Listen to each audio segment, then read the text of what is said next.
अस्सलाम वालेकुम, मेरा नाम है ज़ियाद फैसल। वेलकम टू नया दौर। मैं मुख्तसरन एक ऐसे इशू पे बात करना चाहता हूँ जिस पे कि बदकिस्मती से हमारे मेन स्ट्रीम मीडिया में इस वक्त जितनी डिस्कशन की ज़रूरत है वो ग़ालिबन नहीं हो रही। इसलिए मेरे ख़्याल में इसको हाईलाइट करना इस वक्त बहुत ज़रूरी है। वो ये है कि हमारे मुल्क के एक इंतहाई टैलेंटेड और skillful director film maker Sarmad Khoosat साहब, जिन्होंने पहले भी बेहतरीन कारकर्दगी दिखाई है फ़िल्म मेकिंग में, उनके ख़िलाफ़ इस वक्त मुख्तलिफ़ गिरोह हैं कुछ इस माशरे में, इस मुल्क में, जिन्हें ये लगता है कि उनकी नई फ़िल्म किसी न किसी तरह से तौहीन आमेज़ है या गलत है या हमारी इक़्तिदार के ख़िलाफ़ है या कोई इस तरह की बात है उसमें। और इस बुनियाद पे चूँकि वो तशद्दुद की धमकी देते हैं और रियासत को भी धमका देते हैं, रियासत भी उनके सामने ग़ालिबन बैक ऑफ कर जाती है, और जिस किस्म के थ्रेट्स वो ज़ाती तौर पे सरमद खुसर साहब को दे रहे हैं, जिसका उन्होंने अब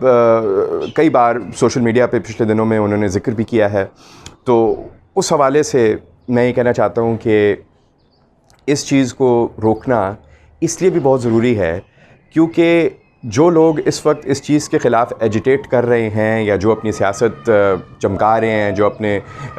अज़ाइम पूरे करने की कोशिश में हैं, ये बहाना मार के कि ये देखो ये फ़िल्म है, ये इसमें ये प्रॉब्लम है या उसमें ये जो है वो ऑब्जेक्शनेबल चीज़ है या ये मसला है,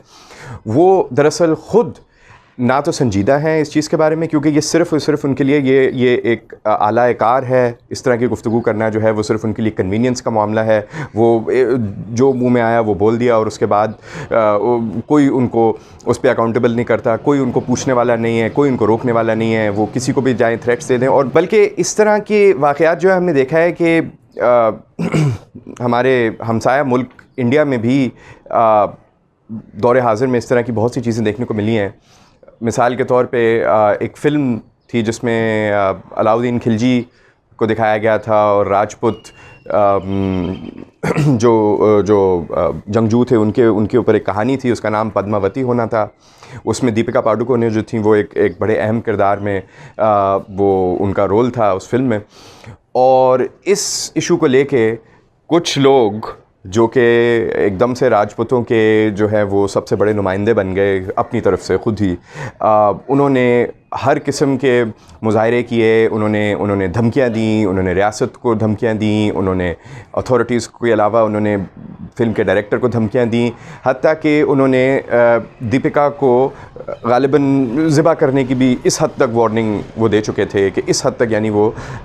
तशद्दुद और बदमाशी को ले गए थे। और इतना ज़्यादा वावेला मचने के बाद वो फ़िल्म बहरहाल जब पता नहीं किस तरह से रिलीज़ हुई, उसमें उन्होंने नाम भी उसका बदलना पड़ा, पद्मावती से कुछ करके उन्होंने पद्मावत या कुछ इस तरह से कर दिया था उसको।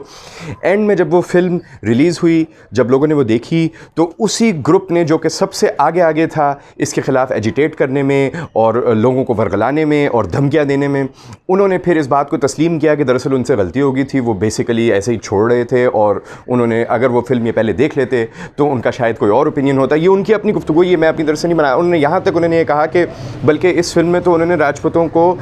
नेगेटिवली नहीं बल्कि बहुत अच्छी तरह से दिखाया, अब तो हम मुतमईन हो गए। यानी ये वही लोग थे जो कि पहले कह रहे थे कि हम ईंट से ईंट बजा देंगे अगर ये फिल्म रिलीज़ होती है। और ये हालत है हमारे हमसाया मुल्क इंडिया की। तो इस किस्म की एम्बैरसमेंट से बचने के लिए बेहतर है कि जो भी कंसर्न्ड अथॉरिटीज़ हैं वो हमारे यहाँ उन लोगों को जो कि क्रिएटिव काम करते हैं, चाहे वो आर्टिस्ट हैं, चाहे वो म्यूज़िशंस हैं, चाहे वो फ़िल्म मेकर्स हैं, वो एक्टर्स हैं, वो राइटर्स हैं, वो जर्नलिस्ट हैं, कोई भी इस तरह के लोग जो यहाँ पे मेन स्ट्रीम जो मुआशरा है उसकी जो सोच है, जो उसका एक बहाव है, उससे थोड़ी सी हट के बात करते हैं, वो इस मुआशरे के लिए असासा हैं। उनको हिफाजत देना इस रियासत की ज़िम्मेदारी भी है। और मेरे ख़्याल में ये एक दरअसल ये एक मुजरिमाना किस्म की जो है वो गफलत है रियासत की, अगर वो इस वक्त सरमद खुसर साहब को उनकी सेफ्टी की और उनकी काम को जारी रहने देने की ज़मानत नहीं देती। देखें, ये रियासत जो है ये बहुत माशाल्लाह ये आपने इसको देखेंगे कि जब इसको अपने मफाद का मामला होता है या जहाँ पे ये किसी भी चीज़ से इन्हें वाकई एतराज़ होता है या भी वाकई कोई थ्रेट महसूस करते हैं, तो ये किस तरह से जो है एक्शन में आ जाते हैं, किस तरह से चीज़ें जो हैं वो बदलना शुरू हो जाती हैं ऑन द ग्राउंड। बहुत से लोगों को भी जो है वो चुप करा दिया जाता है, बहुत से लोगों के ख़िलाफ़ एक्शन हो जाते हैं, अजीब अजीब चीज़ें भी हो जाती हैं, कुछ ज़्यादा भी बाज़ औक़ात हो जाता है। इसलिए ये कहना कि ये रियासत जो है ये हेल्पलेस है, ये कमज़ोर है, ये बिल्कुल गलत बात है। यहाँ पे सवाल जो है वो ये है कि क्या हमारी अथॉरिटीज़ इस वक्त ये उनकी नीयत है कि वो हमारे उन शहरियों को भी प्रोटेक्ट करे जो कि बदमाशी नहीं कर सकते, जो कि अपने काम में सिर्फ उनके पास अपनी क्रिएटिविटी, उनका दिमाग, उनका जहन, उनकी सोच, उनके पास सिर्फ ये हथियार है। तो क्या ऐसे लोगों की ज़मानत ये रियासत